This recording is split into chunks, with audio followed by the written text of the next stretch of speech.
मुझे मत मारो, बच्चों का ख्याल करो। हाथ जोड़कर लगाई गुहार, पर भाजपा नेता योगेश के सिर पर था खून सवार। नमस्कार, आदाब, सत श्री अकाल। मैं हूं एंकर जुनैद सोनू। हाजिर हूं एक और जुर्म के सनसनीखेज खबर के साथ। सहारनपुर में रिश्तों के कत्ल का मामला सामने आया है। भाजपा नेता ने पहले पत्नी, फिर बेटी और बाद में दोनों बेटों को गोली मार दी। गोली लगने से तीनों बच्चों की दर्दनाक मौत हो गई। पत्नी की हालत गंभीर है। आरोपी के हाथ में पिस्टल देख कोई घायलों को उठाने का साहस भी न कर सका। सहारनपुर के सांगा ठेड़ा में पत्नी और 3 बच्चों को गोली मारने के बाद आरोपी योगेश रोहिला ने एसएसपी को फोन किया। आरोपी ने फोन पर कहा कि मैंने पत्नी और बच्चों को गोली मार दी है, आकर उठा लो, नहीं तो मैं खुद को भी गोली मार लूंगा। इतना सुनते ही पुलिस अधिकारियों के भी हाथ पैर फूल गए। सबसे पहले एसओ, उसके बाद सीओ और फिर एसएसपी भी मौके पर पहुंच गए। पुलिस को डर था कि इतनी बड़ी वारदात करने के बाद जो आरोपी इस तरह फोन कर रहा है वह कुछ भी कर सकता है, इसलिए उसके पास सतर्कता के साथ जाना होगा। पुलिस जब वहां पहुंची तो उसके पैरों तले जमीन खिसक गई। योगेश की पत्नी नेहा और दोनों बेटे जमीन पर खून से लथपथ हालत में पड़े तड़प रहे थे, जबकि बेटी श्रद्धा की मौत हो चुकी थी। उनके पास ही आरोपी योगेश हाथ में पिस्टल लेकर बैठा था। पुलिस ने उसे गिरफ्तार कर लिया। घर के बाहर परिजन भी मौजूद थे, लेकिन जब तक पुलिस मौके पर पहुंची तब तक कोई भी उनके पास नहीं जा सका। डर था कि यदि उन्होंने घायलों को उठाने का प्रयास किया तो कभी उन्हें भी वो सन की गोली न मार दे। पुलिस जांच में आया है कि घर में ही योगेश की अपनी पत्नी नेहा से बहस हुई, जिसके बाद उसने लाइसेंसी पिस्टल उठाई। नेहा घबराकर पीछे हट गई।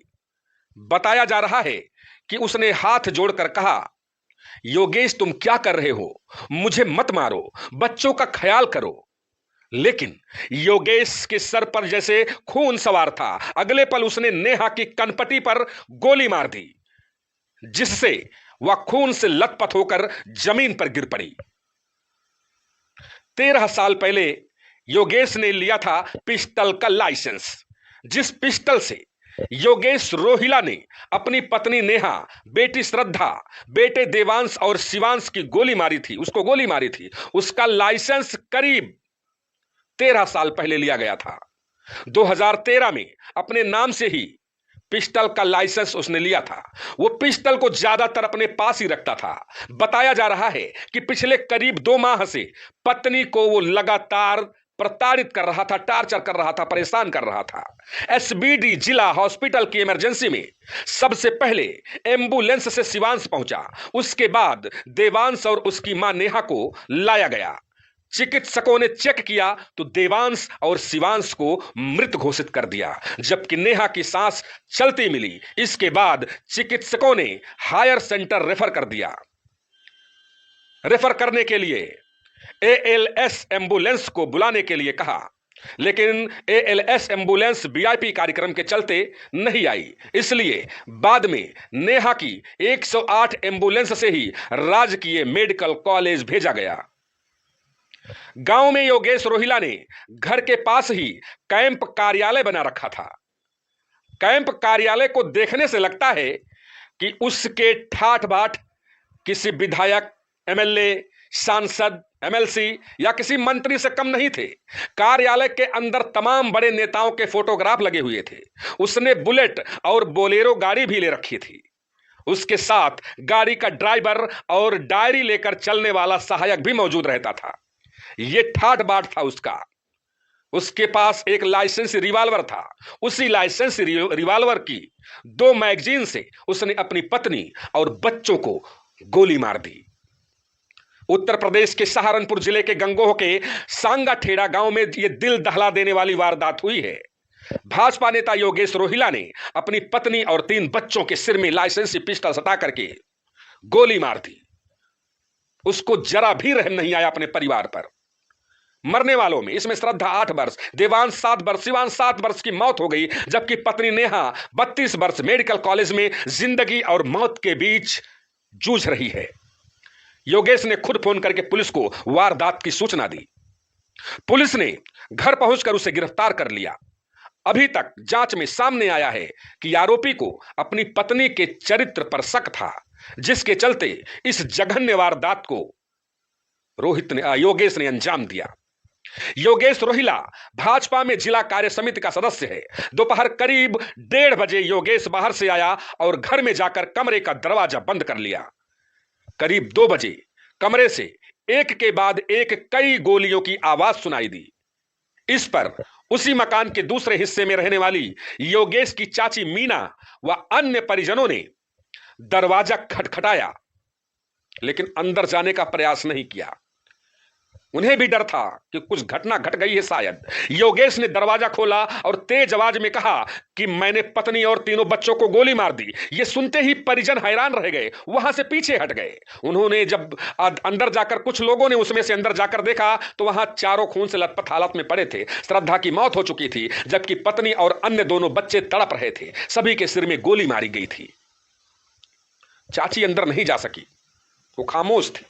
इसी दौरान आरोपी ने एसएसपी, सीओ और कोतवाल को भी फोन करके कहा कि मैंने परिवार को गोली मार दी है, मैं खुद को भी गोली मार दूंगा, आप यहां जल्दी आइए। पता चलते ही एसएसपी रोहित सिंह सजवाड़ और एसपी देहात सागर जैन सहित अन्य अधिकारी मौके पर पहुंचे। पुलिस ने आरोपी को मौके से ही पकड़ लिया।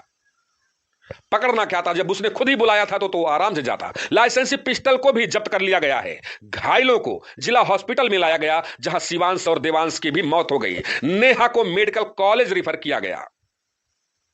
पुलिस पूछताछ में हत्यारोपी योगेश ने बताया कि उसे छोटे बेटे शिवांश को लेकर भी शक था कि वह उसका पुत्र नहीं, उसका बेटा नहीं है, यह किसी और का बेटा है। इसलिए वह डीएनए जांच कराना चाहता था।